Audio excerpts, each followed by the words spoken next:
Pour le bac de français écrit en série technologique, vous aurez le choix entre un commentaire littéraire et une épreuve combinée, contraction, essai. Nous allons aborder ici l'exercice de la contraction. Donc je définirai l'épreuve de contraction dans un premier temps. Je distinguerai donc contracté et résumé. J'évoquerai aussi le texte proposé et le travail que cela suscite, que cela nécessite pendant l'année. Et enfin, les clés pour réussir l'épreuve.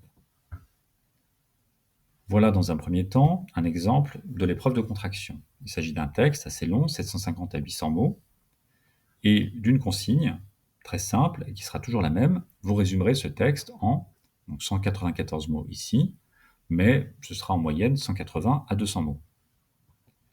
Pour définir l'épreuve et cerner les attentes, voici un extrait du bulletin officiel de l'Éducation nationale. Que dit-il? Déjà, il définit le texte que vous allez trouver devant vous.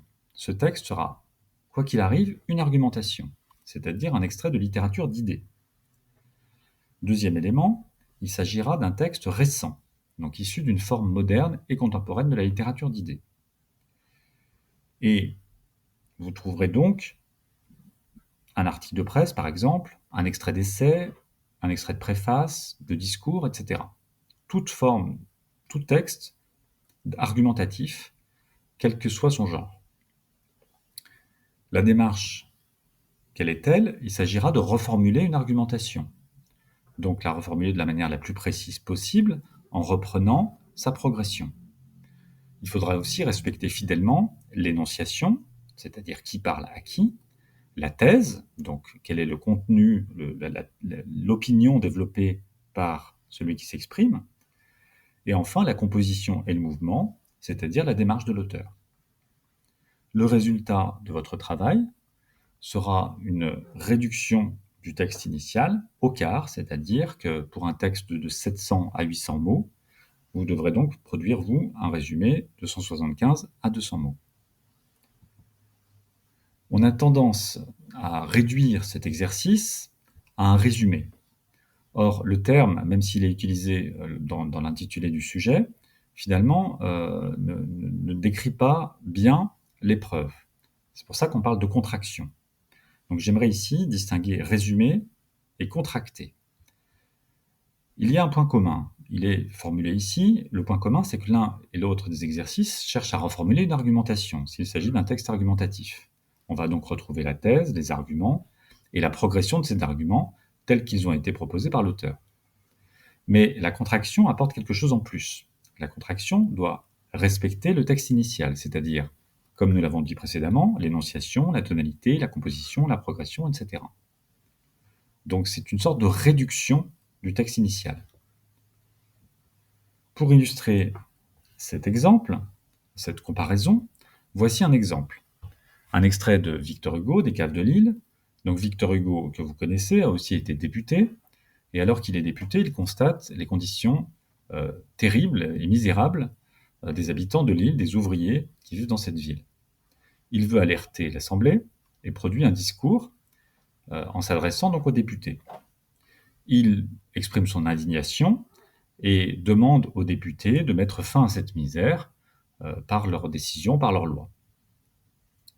Ce texte fait 75 mots, et donc il faut le réduire en 17 à 21 mots. Voici un exemple de résumé. Hugo invite les députés à détruire la misère, qui est une menace. Il affirme qu'elle peut et doit disparaître. On reprend ici les arguments tels qu'ils sont exposés par Victor Hugo. Quelle sera la contraction? Législateur, la misère est une menace, détruisez-la.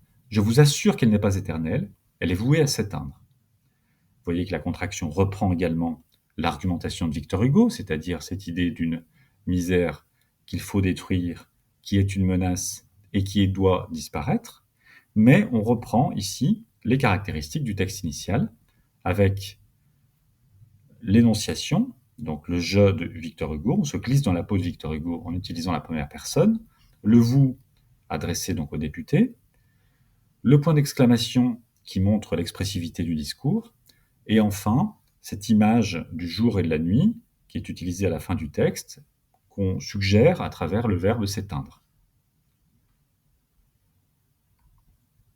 Dernier élément, le texte à contracter. Nous avons évoqué donc le fait que ce soit un texte argumentatif, mais il faut aussi savoir que ce n'est pas un texte qui sera choisi au hasard. Ce n'est pas n'importe quel texte argumentatif. Au cours de votre cursus, de votre année scolaire de première, vous allez étudier 4 œuvres. Et parmi ces œuvres, il y aura une œuvre de littérature d'idées. Ce sera soit le discours de la servitude volontaire, soit Entretien sur la pluralité des mondes, soit Lettres d'une péruvienne, en fonction de l'œuvre choisie par votre professeur.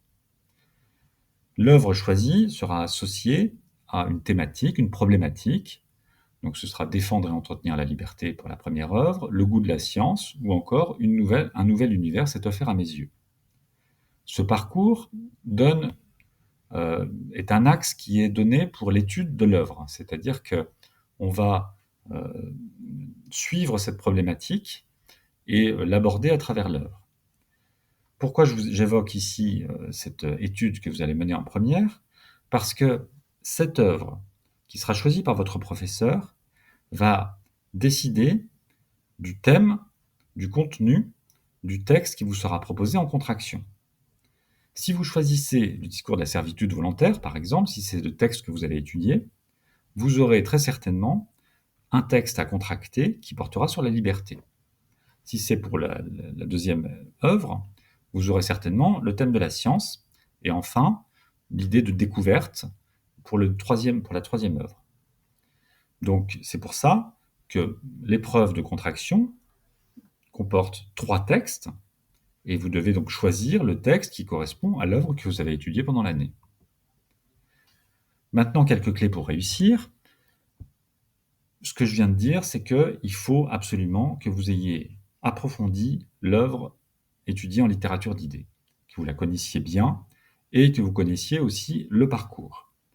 Ce sont des éléments qui vont vous aider à comprendre la contraction et qui vont vous aider aussi pour l'essai. Il faut aussi s'interroger sur les prolongements contemporains qu'on pourrait imaginer à partir des thèmes, notamment des parcours, et ce qui vous permettra peut-être d'avoir une idée des sujets d'actualité qui pourront être évoqués dans ces textes, puisqu'il s'agit de textes contemporains.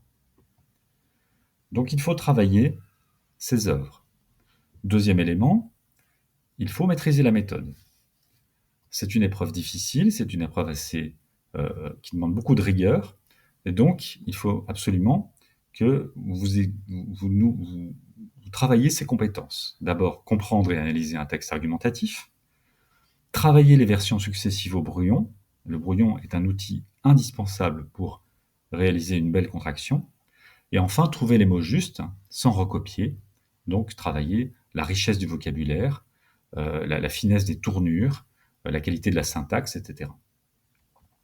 Enfin, dernier élément, pour réussir une épreuve, il faut s'entraîner. Il ne s'agit pas uniquement de regarder des modèles et de les corriger. Donc, commencer par des textes courts, par de petits paragraphes à contracter, et puis progressivement aller vers une épreuve plus longue pour contracter à la fin de l'année un texte qui sera équivalent à ce qu'on peut trouver pour le bac. Je vous présenterai, moi, dans les 2 prochaines vidéos, un exemple détaillé à partir d'un texte de 750 mots, d'un texte type bac, ce qui vous permettra d'avoir une idée des étapes à suivre et du résultat attendu. Je vous remercie.